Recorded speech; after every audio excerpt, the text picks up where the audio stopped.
Tufanye haraka haraka tukae.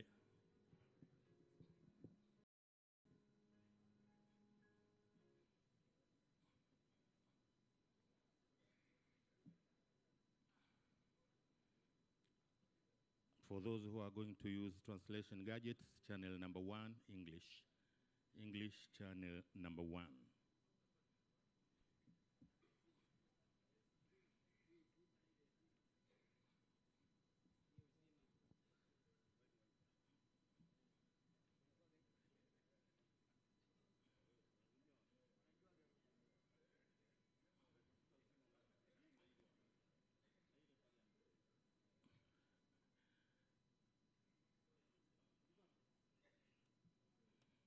Tukumbuke kutoa milio ya sauti kwenye simu zetu kwa wale ambao bado hatujatoa.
Kwa heshima na taadhima, naomba sasa tuinuke kwa ajili ya kupokea viongozi wetu.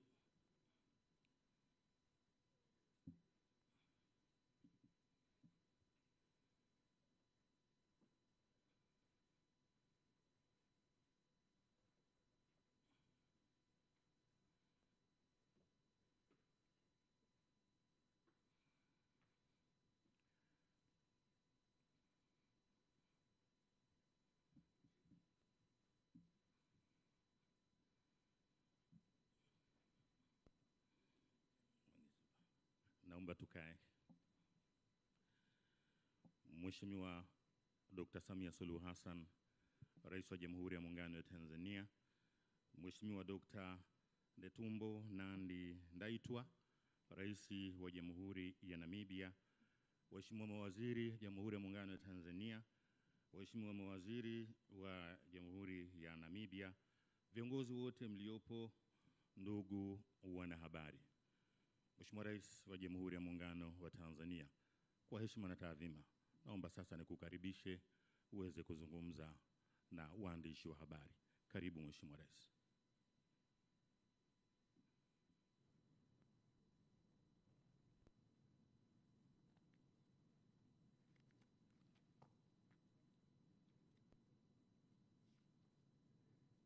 Mheshimiwa Dr. Nemtumbo Nandi-Ndaitwa, Rais wa Jamhuri ya Namibia, Waheshimiwa mawaziri kutoka Tanzania na Namibia mliopo hapa nasi, Waheshimiwa mabalozi wetu kutoka pande zote mbili, ndugu wanahabari, mabibi na mabwana, habari za jioni. Awali ya yote nirudie kumkaribisha nchini dada yangu, ndugu yetu Mheshimiwa Dr. Nemtumbo Nandi-Ndaitwa, Rais wa Jamhuri ya Namibia. Kama mnavyofahamu, hii sio mara yake ya kwanza kuja hapa nchini. Yeye ni mwenyeji nchini Tanzania. Kabla ya uhuru wa nchi ya Namibia, wakati wa harakati za ukombozi miaka ya 80, alichaguliwa kuwa mwakilishi mkuu wa chama cha SWAPO ukanda wa Afrika Mashariki, ambapo alikuwa na makazi yake hapa jijini Dar es Salaam. Hivyo Mheshimiwa Dr. Ndaitwa aliishi nchini kwa takriban kama miaka 6 hivi, toka mwaka 1980 mpaka 86 maeneo ya Magomeni. Na katika dhifa yetu leo jioni kuna majirani zake ambao tumewaalika watakuweko hapa pamoja naye. Hata baada ya ukombozi wa Namibia, Mheshimiwa Rais Nandi-Ndaitwa hajawa mbali na Tanzania. Amefanya ziara nchini kwa nyakati tofauti, kwa nyadhifa tofauti. Mwaka 2020, wakati wa maadhimisho ya miaka 50 tangu kuanzishwa kwa chuo kikuu cha Dar es Salaam, Mheshimiwa Rais Dr. Nandi-Ndaitwa akiwa naibu waziri mkuu na waziri wa mambo ya nje wa Namibia alitunukiwa shahada ya heshima ya udaktari wa falsafa. Vile vile amekuwa nasi pia katika vipindi vya majonzi. Mwaka 2024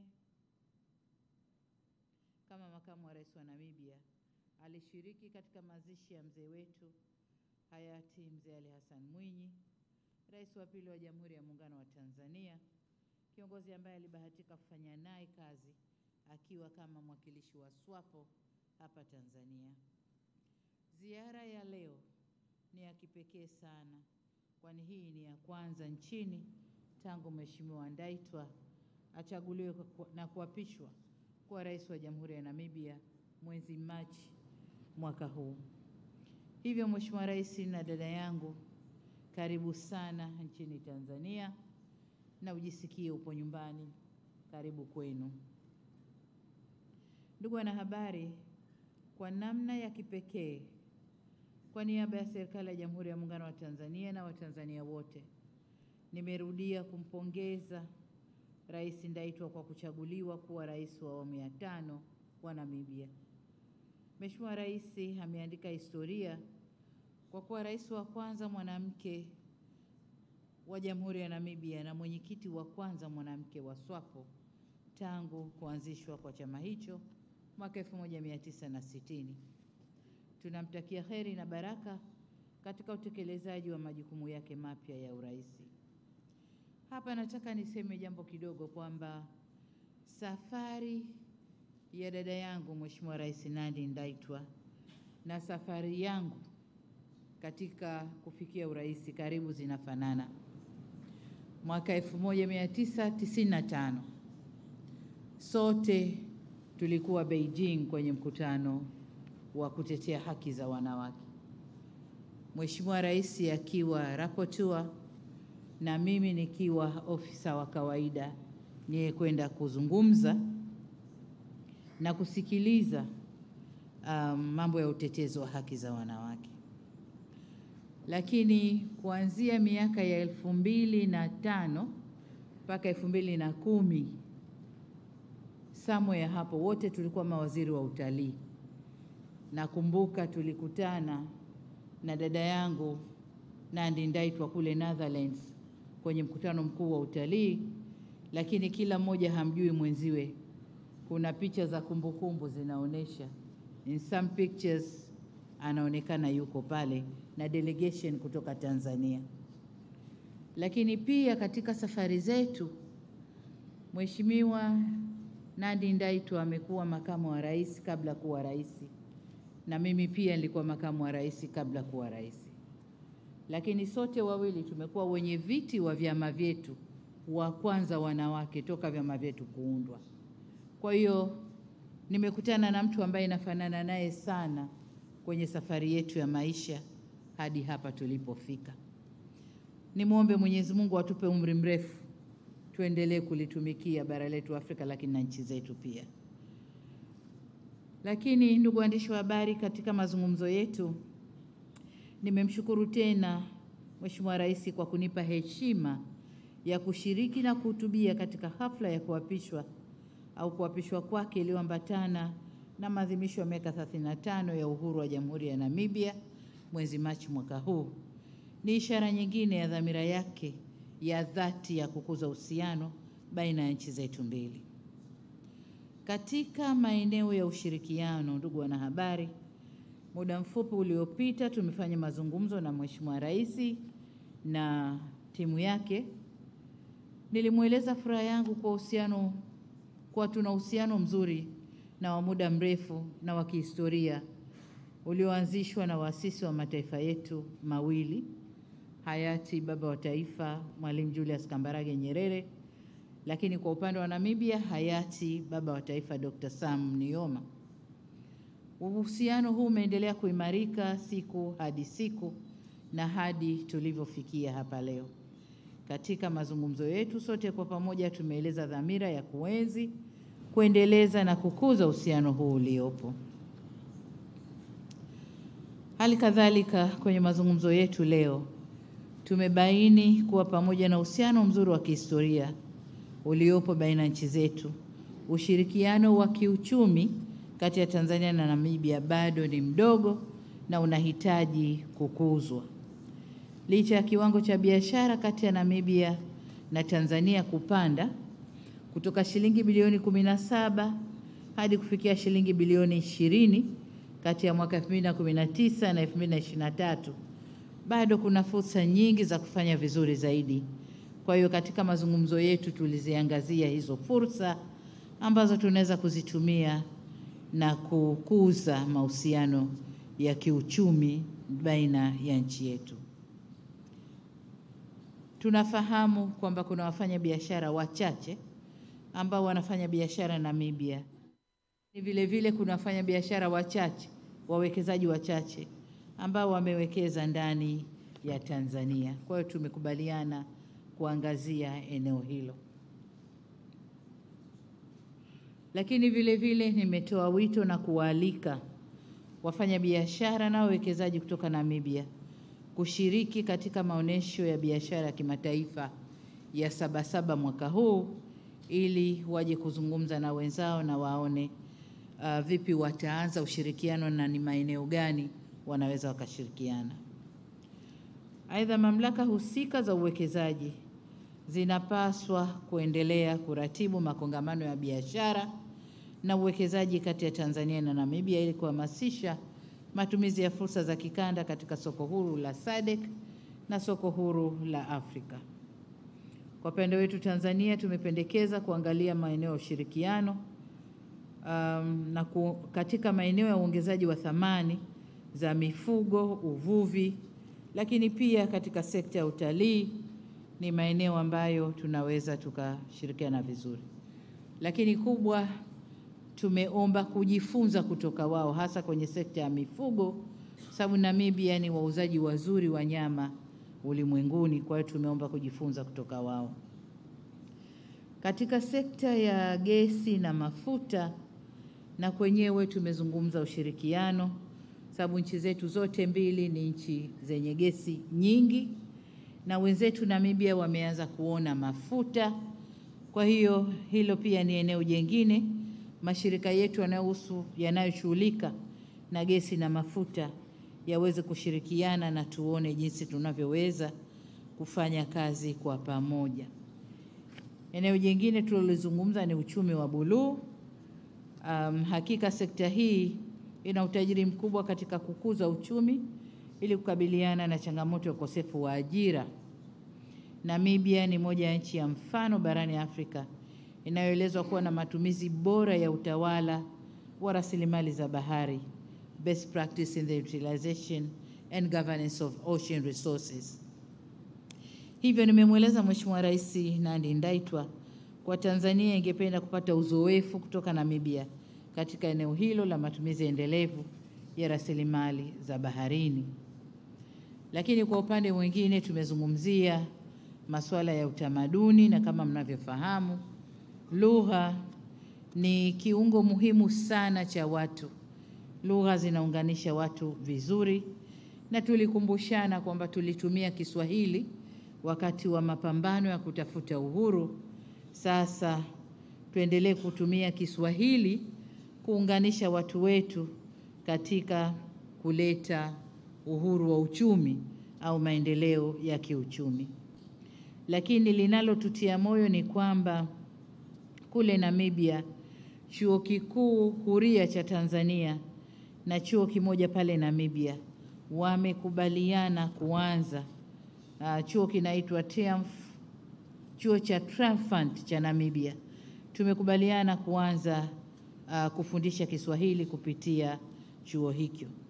Kwa hiyo kwa upande mwingine tumekubaliana kwamba na wenyewe waangalie uwezekano wa kukikuza Kiswahili, kwa sababu kwa sasa hivi Kiswahili kinatumika ndani ya Afrika Mashariki, ndani ya eneo la kusini mwa Afrika kwenye jumuiya zetu, lakini pia kwenye Umoja wa Afrika, na vile vile kimepata kutambuliwa na Umoja wa Mataifa. Kwa ni lugha ambayo hatuna budi kuikuza na kuitumia ipasavyo. Ndugu wanahabari, kwa upande wa kikanda na kimataifa, mbali na kukuza ushirikiano kupitia SADC, Umoja wa Afrika na Umoja wa Mataifa, tumeangalia eneo ambalo ni muhimu kwetu sote, masuala ya kukabiliana na mabadiliko ya tabia nchi, kwa sababu tumeona kwamba maeneo yetu haya tunapata aidha mvua nyingi, tunapata mafuriko au jua kali na tunapata ukame. Kwa tumekubaliana kuangalia tushirikiane kwenye sekta zitakazotupa usalama wa chakula ndani ya nchi zetu. Tulihitimisha kwa kuombeana heri na kumtakia kila laheri katika kazi yake, lakini tuliahidiana kwamba safari hizi za kutembeleana, hii sio ya mwisho, aendelee kuja na sisi tuende ili kukuza ushirikiano. Lakini katika tuliokubaliana kushirikiana, Mheshimiwa Rais ameniahidi ataleta timu ya mawaziri na wataalamu hivi karibuni kuja kuangalia mambo ambayo wao wangependa kujifunza kutoka Tanzania. Baada ya kusema hayo, sasa ni muombe Mheshimiwa Rais na yeye azungumze nanyi kwa yale maeneo ambayo mimi sikuyagusia. Mheshimiwa Rais, karibu sana.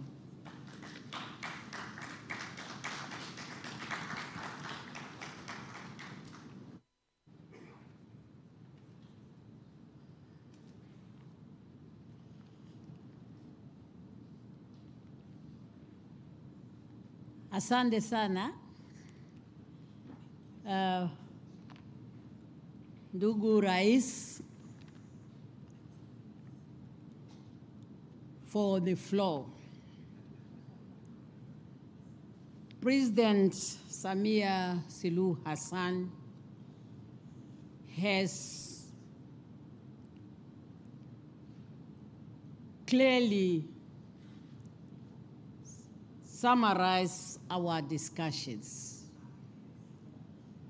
However, let me, on behalf of our delegation, to thank Your Excellency, Madam President, the government, and the people of the United Republic of Tanzania for the warm welcome. Yes, this is my introductory visit after I have been inaugurated as the 5th President of the Republic of Namibia. Your Excellency, I have to thank you sincerely for having found time to attend our 35th independence celebration and to attend my inauguration and more particularly for you to have accepted to be the guest speaker on that occasion when I was being inaugurated. Looking back to the history of Namibia and Tanzania and what Tanzania has done for Southern Africa and Africa as a whole, to be in the forefront for the struggle for independence by hosting the OAU Liberation Coordinating Committee, a body that had a special task not only to support liberation movements politically, but militarily. I recall very well, as a SWAPO chief representative in East Africa, based in Dar es Salaam, there was no any other entry point for the military hardware of the liberation movements rather than Dar es Salaam. And they all come under the care of the AU Liberation Coordinating Committee. And all these are the plans of the first president of the United Republic of Tanzania, President Mwalimu Julius Kambarage Nyerere, a person that we will always remember. And with that history, I could not choose any other person than yourself, Madam President, to come and be the guest speaker so that you can inspire me and the people of Namibia as I was starting a journey in which you have expertise, having been there longer. And I must say, your statement on my inauguration has been well received in Namibia. It has been discussed, and it has inspired us. I'm here today to introduce myself and to learn from your experience and to share experience where you have identified our strengths, as you keep referring that Namibia has gained experience in the area of blue economy, particularly in the management of our fishing industry. Yes, blue economy is something we realized while the international community is only now waking up and talk about the blue economy. For us in Namibia, if you look at the flag of the SWAPO party, the blue, we have been always defining it as representing our natural resources that are in the Atlantic Ocean. So it's a blue economy, and that's why at the time of our independence, we found that our fishing stock has been depleted because there was fishing uncontrolled. Immediately, we put in place policies that has made it possible for our stock to recover. And that's why the fishing industry up to now remains the one of the backbone of our economy. Of course, we had some shocks. The unfortunate happened is known internationally when some scrupulous elements got into our fishing industry, thus creating a dent. However, I want to tell you, with our strong institution and the fishing laws, our industry is recovering very well, and it continues to play its role in our economy. Madam President, I agree we share a common history.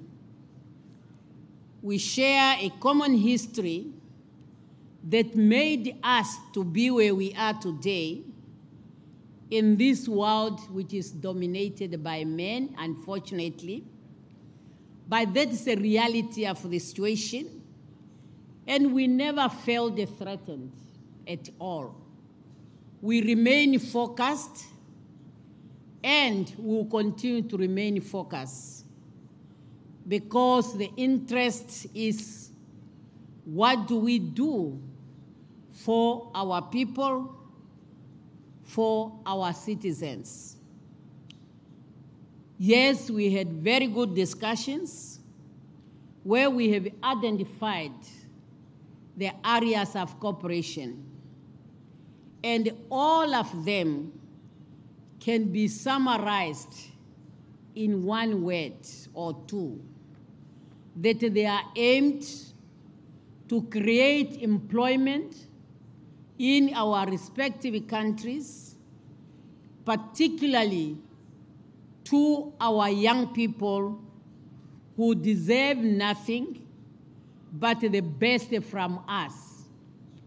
Because we know that once people are employed, they will be able to take care of themselves, and in that way, we are addressing the gap between the haves and the have-nots and eradicate poverty in our countries, thereby ensuring that the peace and stability that we are enjoying today will be sustained.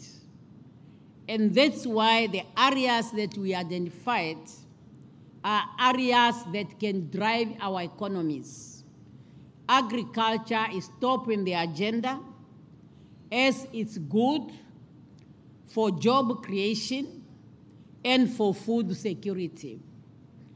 And when we talk about agriculture, we talk about it holistically, to understand the soil we are having, the seeds that we need, and both the livestock and agronomic.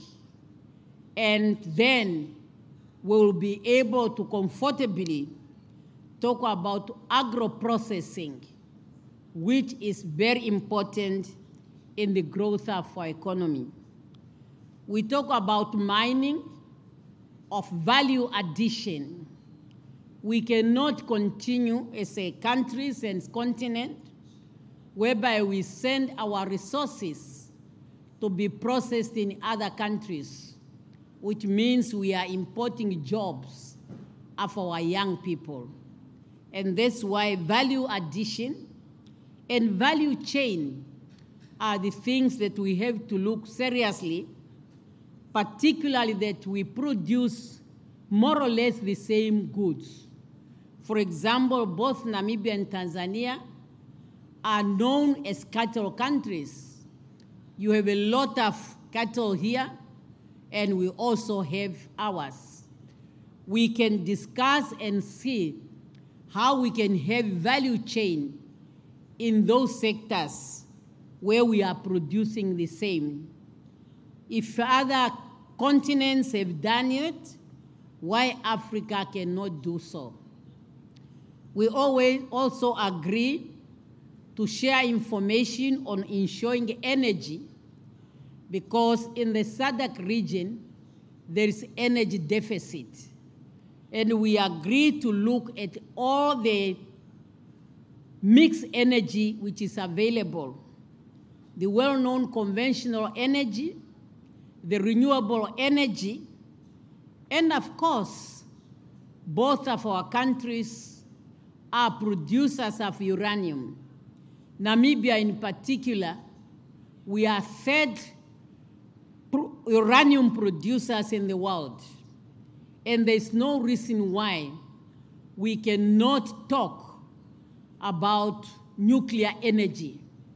If other countries in the world are using it, why can't we use it?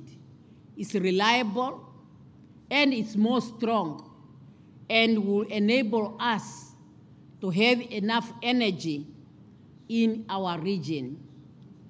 Yes, Madam President, we have agreed that our private sector have to play a role as we are developing trade corridors, like in the case of Namibia, Trans-Kalahari, Trans-Caprivi, and of course Tazara on this side. Who are the people to use them is our business sector. We have agreed we want to see big business activities by the Namibians and Tanzanian business people in our respective countries. Currently, there are small businesses that are going on, which we recognize, but we would want to see at least even one big business by Tanzanian business people in Namibia and vice versa. And then in that way, we know that we are driving our economy in order to serve all our people. Your Excellency, you have really said all what we have discussed. And I just want to confirm, yes, I have agreed. You have agreed when I proposed that very soon I will send our ministers responsible for trade and the minister responsible for industries to come back so that they can look at the programs that are going on here. And of course, we will also sensitize the Namibian business people to take part in the Sabasaba. It's a very important and very big activities. And for Tanzania, the business is here, the market is here because of the population. So we will sensitize them to come. And it's my hope that something tangible will come out. Madam President, rest be assured of our government's commitment to continue strengthening cooperation between our two countries. Tomorrow, I will be very happy to be among my peers at the University of Dar es Salaam, where I am invited to share my experience. I'm proud of the Dar es Salaam University. It's a university I've been associated with for a long time. For all 6 good years, I served as the chief representative in Dar es Salaam, or in East Africa, based in Dar es Salaam. The Department of Political Science at the University of Dar es Salaam had made it their customs that annually they would want their political science students to be inducted into the struggle of Southern Africa and Africa. And I'm one of those who have been invited to be part of that induction. And I was honored, as mentioned here by the President, that the University of Dar es Salaam found it fit to giving me a doctorate degree from that university, which I appreciate, which I'm proud of.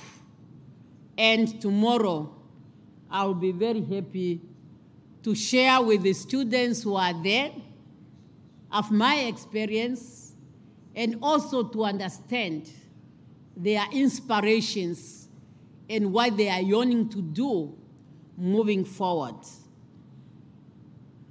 Let me conclude, because when I'm in Dar es Salaam, I wouldn't want to go anywhere.